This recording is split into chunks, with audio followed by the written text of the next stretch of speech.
तारीख थी 5 जून 2024। बोइंग का एकदम नया चमचमाता स्पेसक्राफ्ट स्टारलाइनर दो बहुत ही अनुभवी नासा एस्ट्रोनॉट्स को लेकर उड़ा।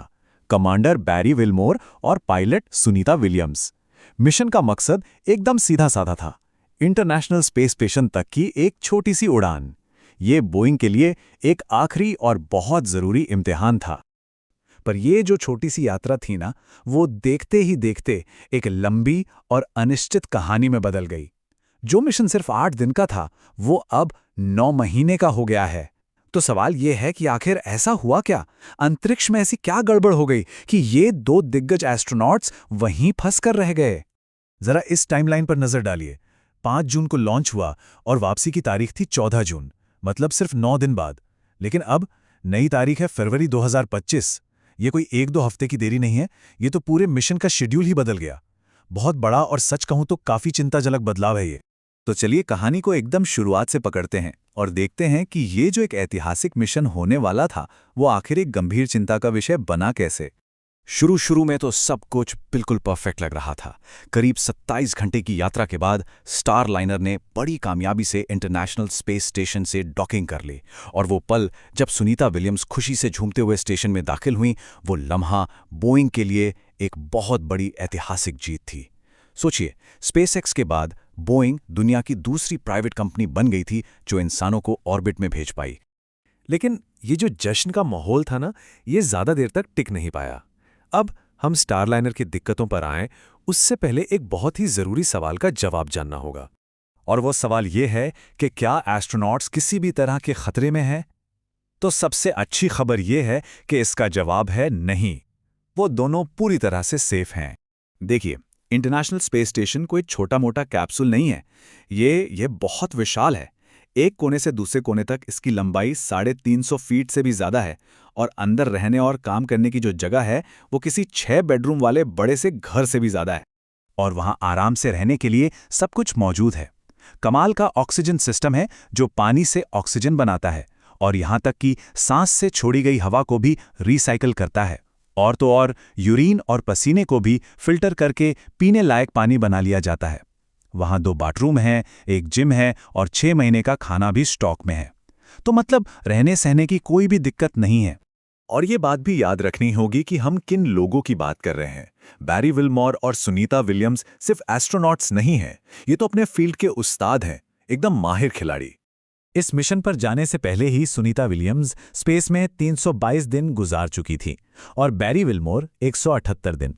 सुनीता तो एक मिशन की कमांडर भी रह चुकी हैं, तो जाहिर है वो दोनों ऐसी किसी भी अनएक्सपेक्टेड सिचुएशन से निपटने के लिए मेंटली और फिजिकली दोनों तरह से पूरी तरह तैयार हैं। तो अगर एस्ट्रोनॉट सेफ हैं, तो फिर असली प्रॉब्लम क्या है? असली प्रॉब्लम है उनकी सवारी, बोइंग का स्टारलाइनर। चलिए अब देखते हैं कि इस स्पेसक्राफ्ट में आखिर हुआ क्या क्या। असल में दिक्कतें तो लॉन्च से पहले ही शुरू हो चुकी थीं। जो पहली कोशिश थी, वो एक खराब वॉल की वजह से कैंसिल हो गई। दूसरी कोशिश को लॉन्च से महज 4 मिनट पहले कंप्यूटर ने खुद ही रोक दिया। और सुनिए, 5 जून वाले लॉन्च से पहले इंजीनियर्स को एक हीलियम लीक के बारे में पता था, लेकिन उन्होंने इसे मामूली समझकर आगे बढ़ने का फैसला कर लिया। लेकिन ऑर्बिट में पहुंचते ही 2 और लीक सामने आ गए और स्टेशन पहुंचते पहुंचते कुल 5 लीक हो चुके थे।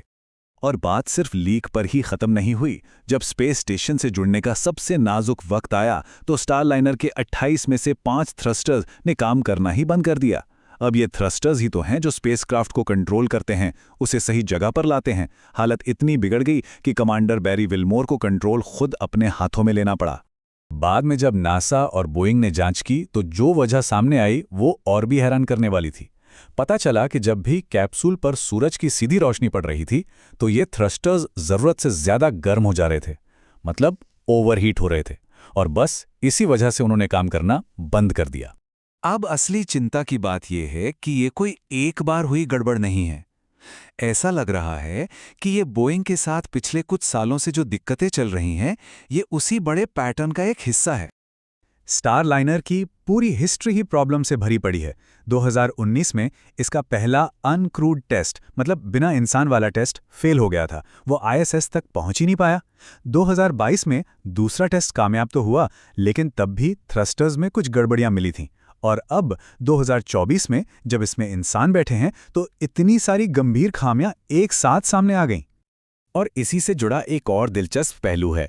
देखिए 2014 में जब नासा ने प्राइवेट कंपनियों को कॉन्ट्रैक्ट दिए तो बोइंग को मिले $4.2 बिलियन, जबकि स्पेसएक्स को मिले थे सिर्फ 2.6 बिलियन। मतलब ज्यादा पैसा मिलने के बाद भी बोइंग का परफॉर्मेंस वैसा नहीं रहा जैसी उम्मीद थी। और ये पैटर्न सिर्फ स्पेस तक ही नहीं रुका है, जमीन पर भी बोइंग के प्लेन, खासतौर पर 737 मैक्स, गंभीर सवालों में घिरे हुए हैं। याद होगा 2018 और 2019 में 2 भयानक प्लेन क्रैश हुए, और अभी इसी साल जनवरी में अलास्का एयरलाइंस की एक फ्लाइट में बीच हवा में दरवाजे का एक हिस्सा ही उड़ गया। जांच हुई तो पता चला कि बोल्ट ढीले थे और मैन्युफैक्चरिंग में भी खामियां थी। तो इन सारी प्रॉब्लम्स को देखते हुए नासा ने एक बहुत बड़ा और मुश्किल फैसला लिया। अब सबसे बड़ा सवाल ये था कि इन एस्ट्रोनॉट्स को वापस धरती पर कैसे लाया जाए। नासा ने ये साफ कर दिया कि इतने सारे अनसुलझे सवालों के साथ स्टारलाइनर में एस्ट्रोनॉट्स को वापस भेजना बहुत बहुत बड़ा रिस्क होगा। इसलिए उन्होंने सेफ्टी को सबसे ऊपर रखते हुए ये तय किया कि स्टारलाइनर धरती पर खाली लौटेगा, बिना किसी इंसान के। तो फिर सुनीता और बैरी घर कैसे आएंगे? इसका जवाब है बोइंग का सबसे बड़ा कॉम्पिटिटर स्पेसएक्स। नासा का प्लान यह है कि फरवरी 2025 में जब स्पेसएक्स का अगला क्रू मिशन आईएसएस पर जाएगा तो वो 4 की जगह सिर्फ 2 एस्ट्रोनॉट भेजेगा, ताकि लौटते वक्त सुनीता और बैरी के लिए उसमें जगह बन सके। ये जो पूरा मामला है ये एक बहुत बड़ा सवाल खड़ा करता है।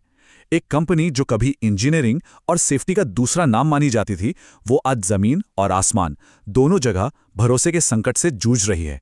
तो अब आखिरी सवाल यही है कि बोइंग को अपना खोया हुआ भरोसा वापस पाने के लिए आखिर करना क्या हो।